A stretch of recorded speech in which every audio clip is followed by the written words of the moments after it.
Welcome to Sleepy Stories, the place where stories aren't meant to be finished.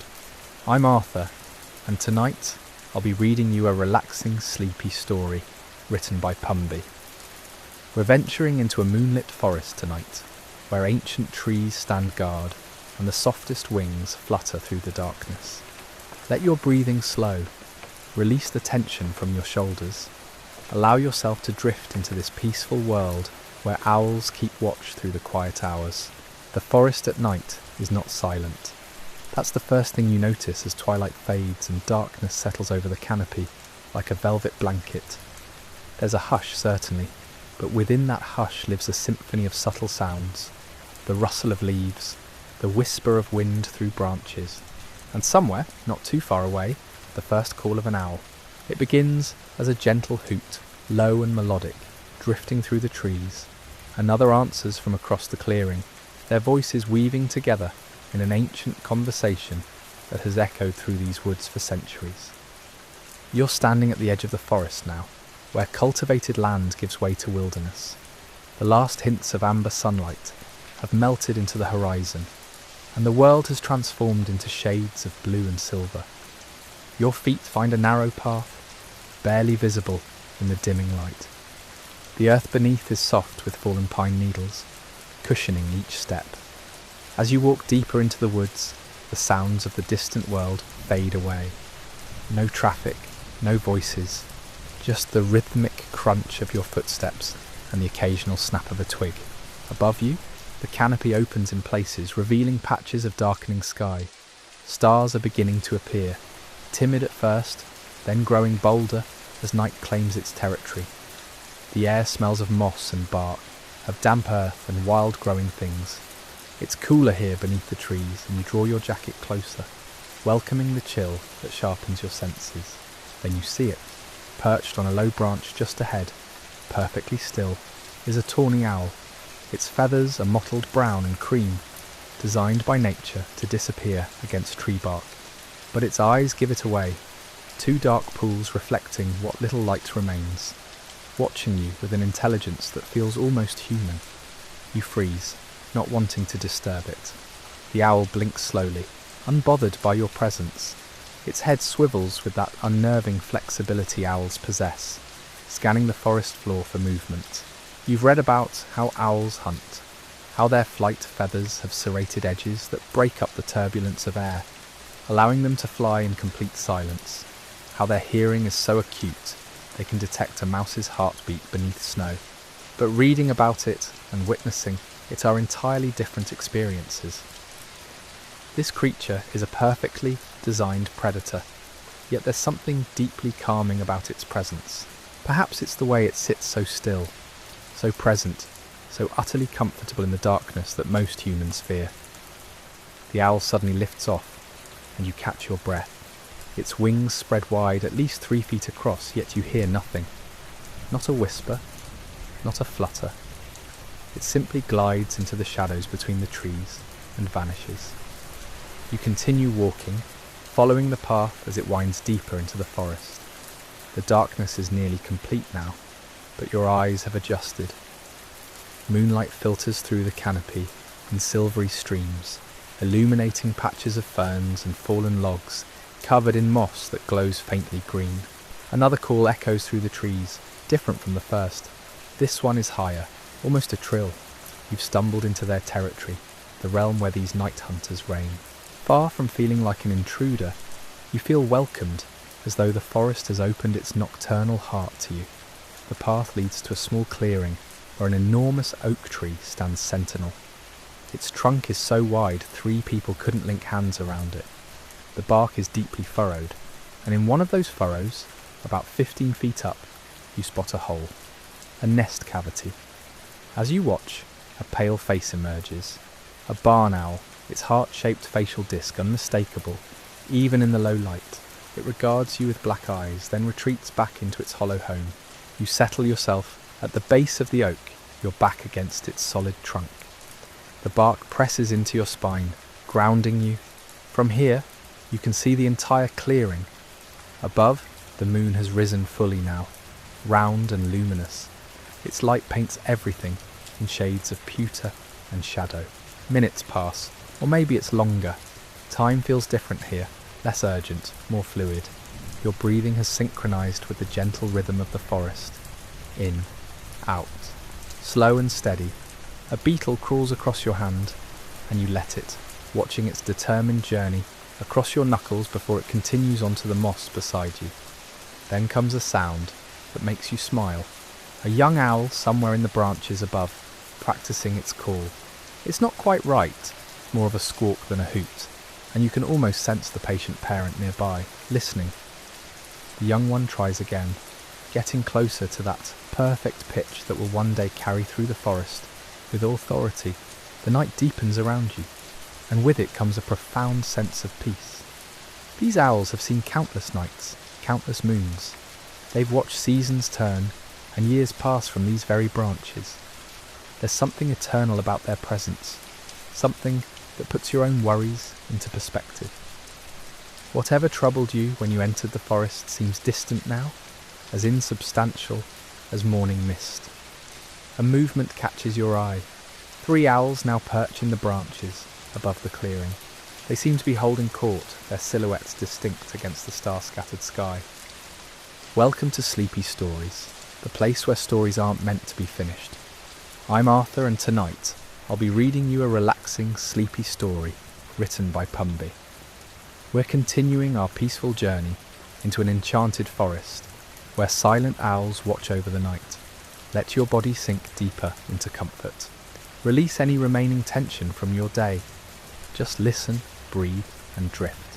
One tilts its head in that characteristic owl manner, rotating it almost impossibly far to one side. Another preens its wing feathers, drawing each one through its beak with meticulous care. The third simply watches, and though you cannot be certain, you feel its gaze settle on you. Not threatening, curious perhaps, acknowledging your presence as you've acknowledged theirs. The temperature has dropped further, and you pull your jacket closer. The cold feels clean somehow, sharp and honest. It keeps you alert enough to appreciate everything happening around you, yet not so much that it disturbs your deep sense of calm. Your breath forms small clouds that dissipate quickly into the darkness. From somewhere distant comes the sound of water, a stream maybe, trickling over stones. The sound weaves itself into the fabric of forest noises, another thread in this nocturnal tapestry. You consider following it, but decide against moving.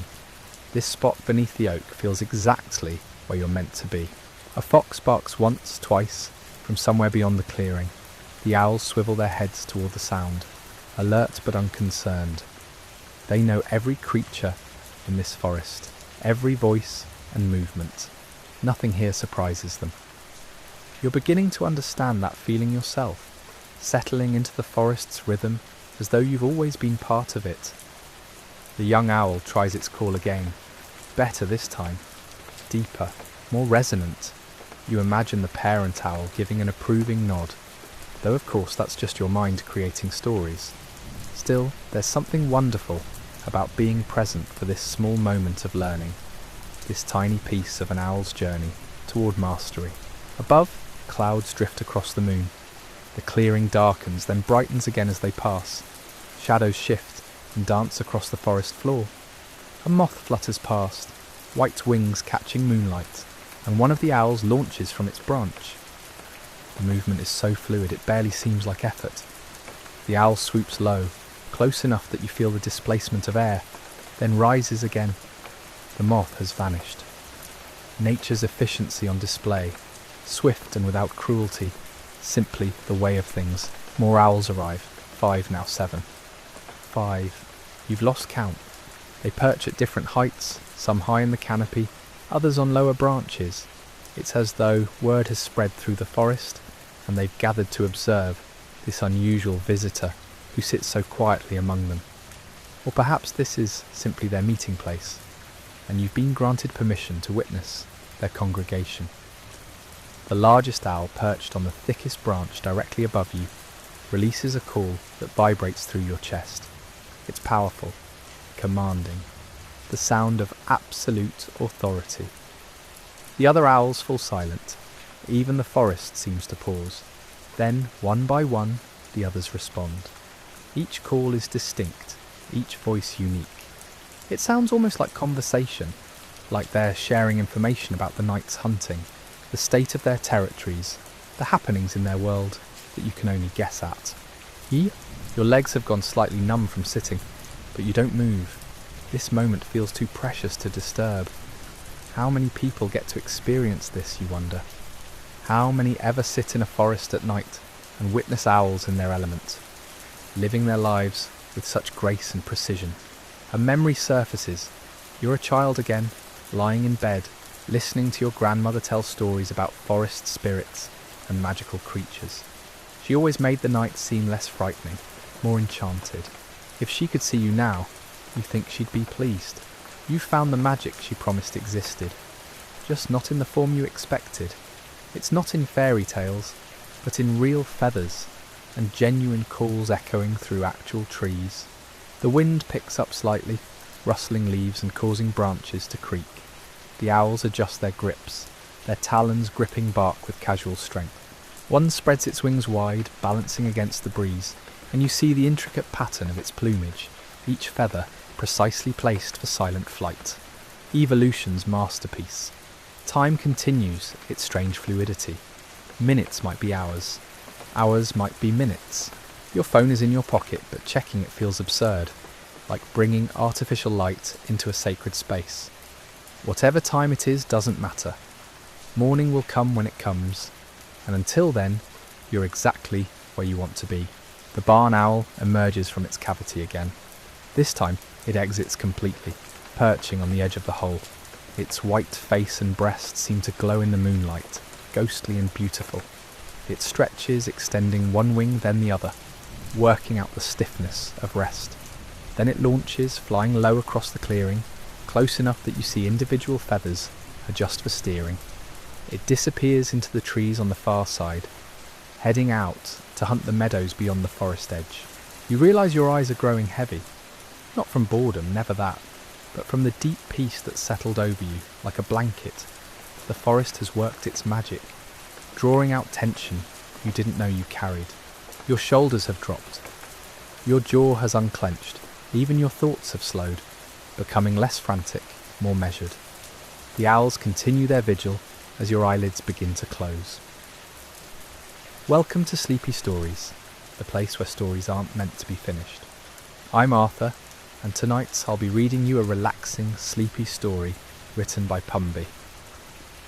We continue our peaceful night among the owls, deep in the forest, where time moves differently, and the boundary between waking and dreaming grows beautifully thin. Let your breath deepen, your body settle, as we return to that quiet clearing where the owls keep their ancient watch. Your breathing synchronizes with the rhythm of the forest. In through your nose, out through your mouth. Slow, steady. Each exhale releases something unnecessary. Each inhale brings clarity that somehow doesn't require thought. You're aware without effort, present without strain. The great horned owl above shifts its weight. Talons scrape bark with a whisper of sound. You've been sitting here long enough that your presence has been fully integrated into the nighttime landscape. The owls no longer glance your way. You've become part of the scenery, another feature of their domain, as permanent and unremarkable as the stones or the fallen logs.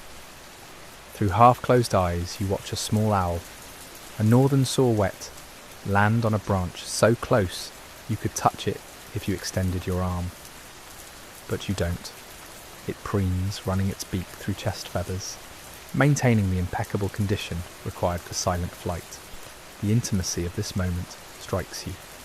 This tiny predator, no bigger than a robin, trusts you enough to perform its grooming routine within arm's reach.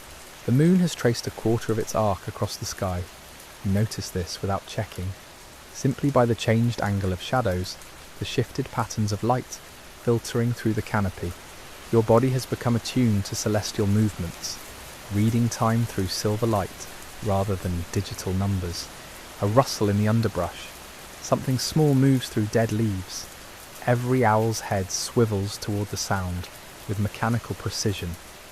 Their hearing is so acute they can pinpoint prey beneath snow, through grass, under layers of forest debris. What you heard as simple rustling, they've analysed into exact coordinates. Distance, depth, size, species, all calculated in an instant. The barred owl drops from its perch. The movement is so sudden, so committed, that your heart jumps. But the owl doesn't even flap. It simply falls, wings tucked, and spreads them at the last possible moment. The talons extend. There's a brief disturbance in the leaf litter, a tiny squeak cut short, and then the owl powers back upward, with something clutched in its feet. It lands on a different branch to eat. You look away, granting privacy to this essential act. Nature isn't cruel or kind, it simply is. The owl needs to eat. The vole's life ends. Both facts exist without moral weight, part of the endless cycle that's repeated in this forest for thousands upon thousands of years before you arrived, and will continue long after you've gone. Your legs have gone beyond numbness into a strange absence of sensation, yet you still don't move. Moving would break the spell, would announce your humanness, your separateness. Better to remain still, to maintain this illusion of belonging. Above, clouds drift across the moon. The forest dims, then brightens again as they pass. The owls don't react to these changes. Their eyes adjust instantaneously, processing light levels you can't even perceive. What seems like darkness to you is probably bright as noon to them. You think about all the nights you've wasted, scrolling through screens, watching shows you didn't care about, filling silence with noise because quiet felt uncomfortable. How many nights could you have spent like this instead, sitting in the presence of something real and ancient and completely indifferent to your problems? The tawny owl releases another call. This one sounds different, almost questioning. An answer comes from deeper in the forest, so distant you barely hear it. Communication across vast darkness. Messages pass through the night without technology, without complication, just voice and listening and understanding. Your head tilts back against the tree trunk. The bark presses into your skull, grounding you. Through gaps in the canopy, stars are visible. Not the handful you see from cities, but hundreds, thousands, a river of light flowing across the void. The owls exist beneath this same sky, guided by stars, by moon phases, by patterns you've forgotten how to read. A memory emerges without invitation. You're 7 years old, camping with your father. He woke you in the middle of the night, carried you outside the tent, pointed upward. "Look," he said, "just look. You saw the Milky Way for the first time, that cloud of stars so dense it seemed impossible. You asked if you could touch it. He laughed, not unkindly, and said some beautiful things are meant to stay far away. But these owls, you think, these you can almost touch, beauty at arm's length instead of light years away. The privilege of proximity." Your eyelids grow heavier. The forest sounds become softer, more distant, like someone slowly turning down the volume on the world. The owl calls continue, but they're fading, becoming part of a dream you're not quite having yet. Your last clear thought is how safe you feel here, surrounded by predators in absolute darkness. Safe because you've surrendered. Safe because you've stopped trying to control anything. The night deepens around you. The owls maintain their watch.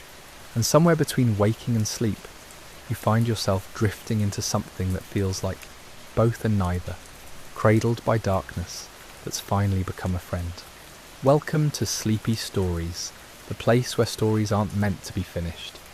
I'm Arthur, and tonight I'll be reading you a relaxing, sleepy story written by Pumby. We're continuing our journey into the nocturnal forest, where barn owls and tawny owls hunt beneath the stars. Let yourself sink deeper into comfort as we explore this peaceful darkness together. Take a slow breath in and release it completely. Time becomes unreliable in this space between consciousness and dreams. Minutes might be hours, hours might be heartbeats. The forest doesn't measure time the way clocks do.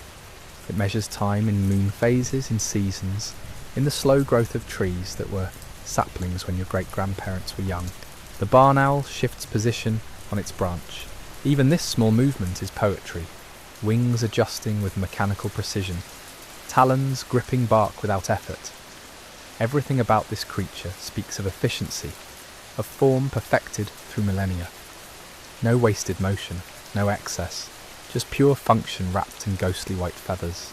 Your breathing has synchronized with something you can't name. Not the wind, which is too irregular.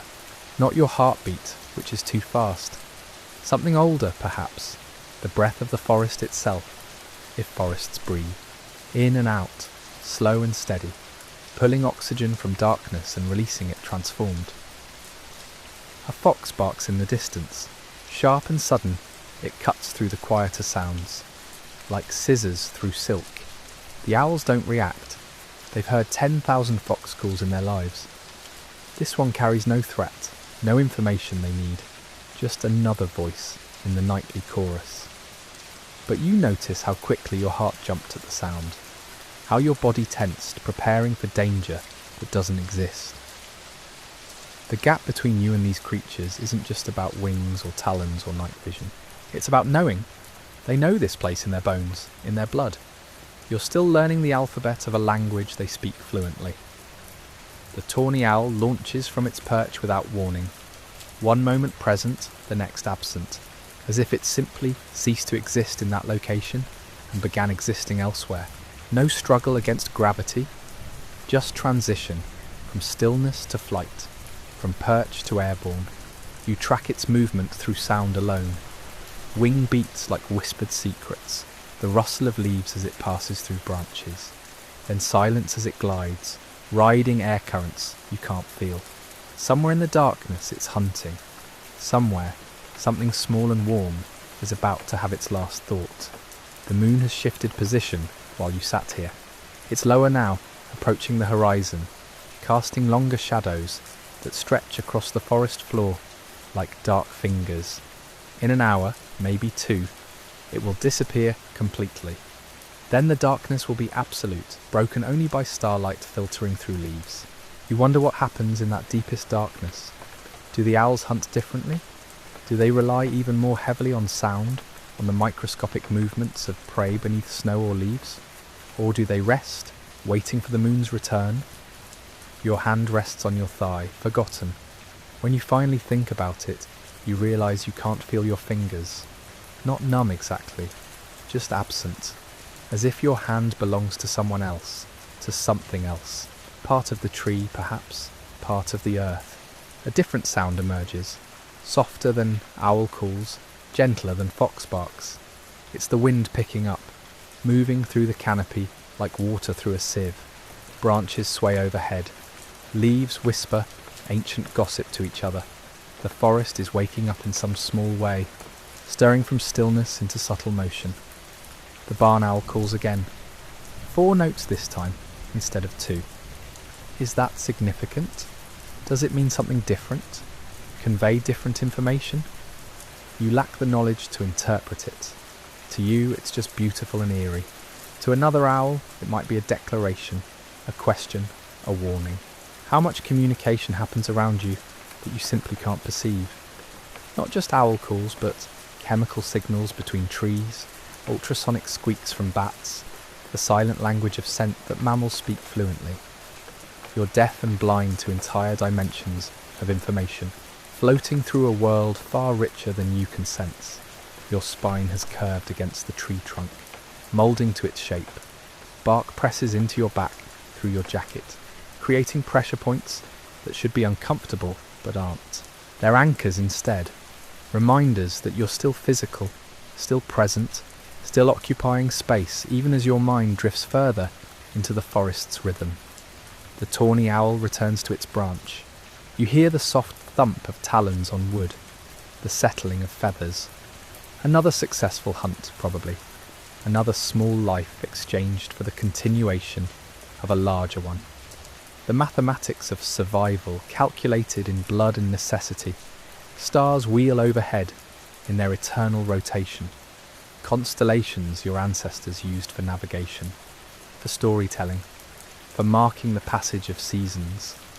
The same stars these owls ignore completely, focused instead on the ground, on the immediate, on the now. 2 ways of existing under the same sky.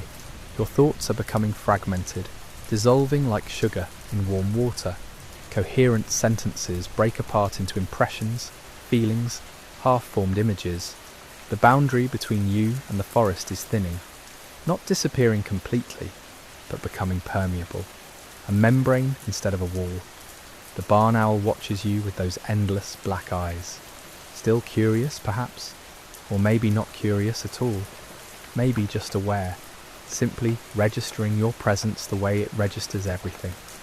Another object in its territory, another piece of the nighttime puzzle, and you watch back, neither afraid nor bold, just present, just here, breathing darkness and exhaling peace, wrapped in a night that's finally teaching you how to be still.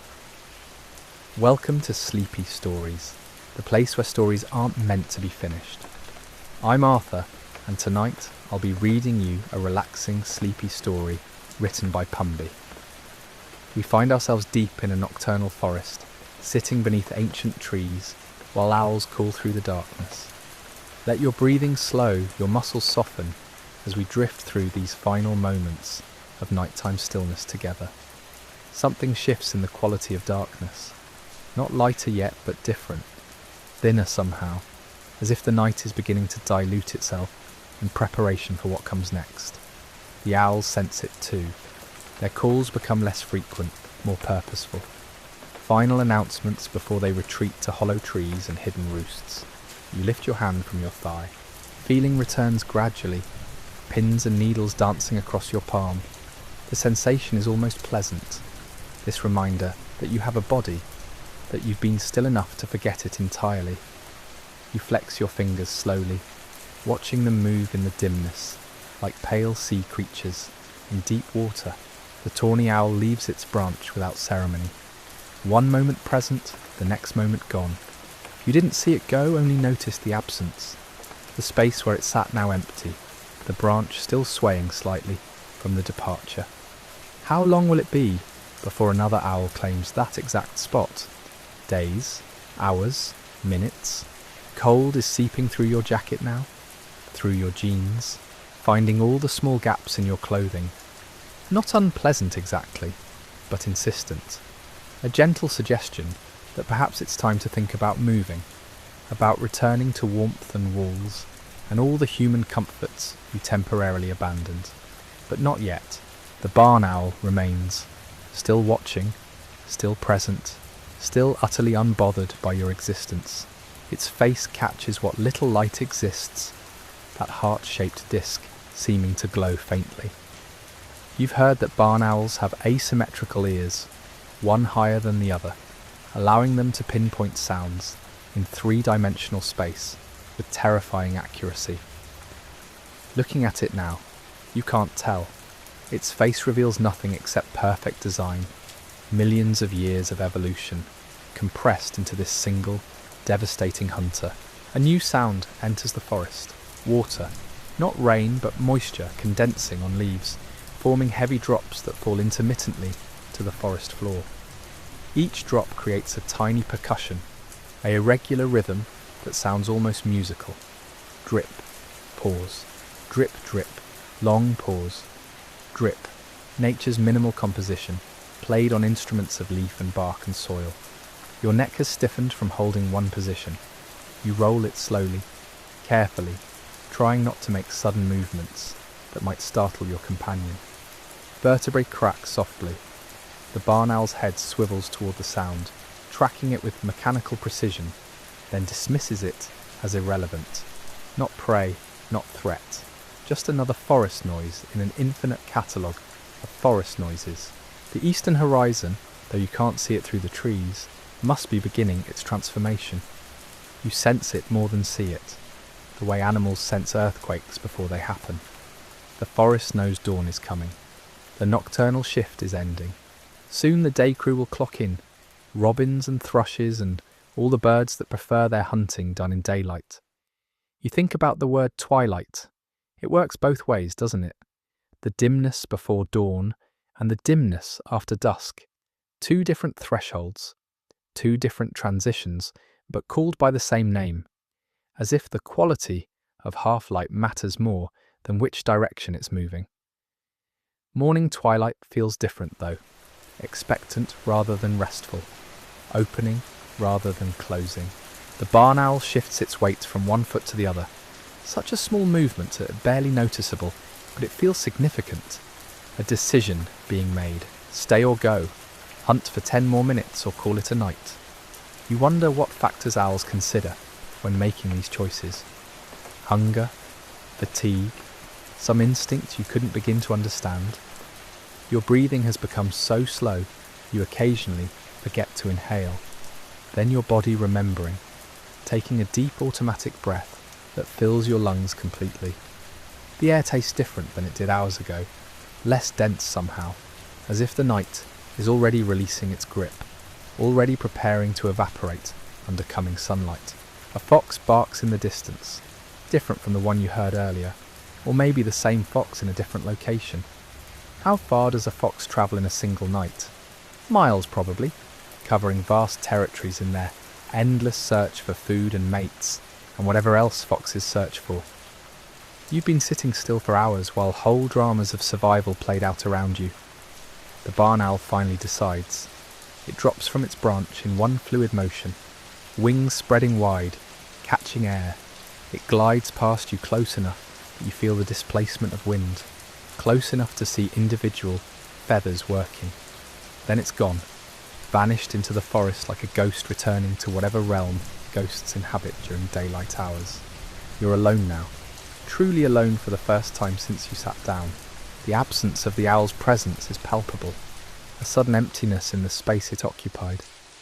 You realise how much company it provided, how much less alone you felt being watched by those endless black eyes. Time to move, time to stand, to shake life back into sleeping limbs, to return to the world of light and noise and human concerns. But you take one more moment, one more breath of this darkness that taught you stillness, one more second of being part of something larger than yourself. The forest will continue without you, as it always has, as it always will, and somehow that thought brings perfect peace. You stand slowly, joints protesting after hours of stillness. Your legs tingle as blood flow returns, that strange sensation of limbs remembering they belong to you. One hand steadies yourself against the oak's rough bark, and you pause there, palm pressed flat against centuries of growth. The forest floor crunches softly under your first tentative steps.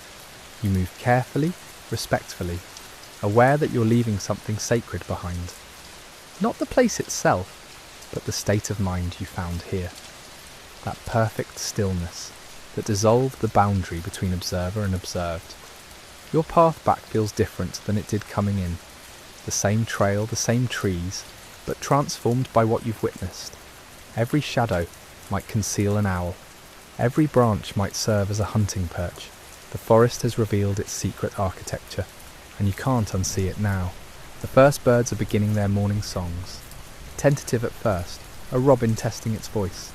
Then a thrush joins in, and another, building toward the dawn chorus that will soon fill every corner of the woods. The changing of the guard, nocturnal hunters yielding territory to daytime singers. You emerge from the tree line just as the sky begins its transformation. Not sunrise yet, but that deep blue moment before it, when darkness admits defeat, but light hasn't claimed victory. The stars are fading, becoming memories of themselves. Behind you, somewhere in the depths of the forest you're leaving, an owl calls one final time. Not to you, probably. Not even aware you existed. Just marking territory, announcing presence, speaking the language that predates human words by millions of years. You carry that sound with you as you walk toward the lightening horizon. Carry the memory of silent wings and patient watching. Carry the gift of hours spent in perfect stillness, while the night unfolded its mysteries around you. The world you're returning to will have its demands waiting, obligations and schedules, and all the noise that fills human days. But somewhere beneath your thoughts now lives the knowledge of a different rhythm, the patient pulse of forests in darkness, the steady breath of owls keeping watch while others sleep. That knowledge changes something, softens some sharp edge inside you that you'd stopped noticing was there. The forest has left its mark, subtle but permanent, the way water shapes stone over countless patient years.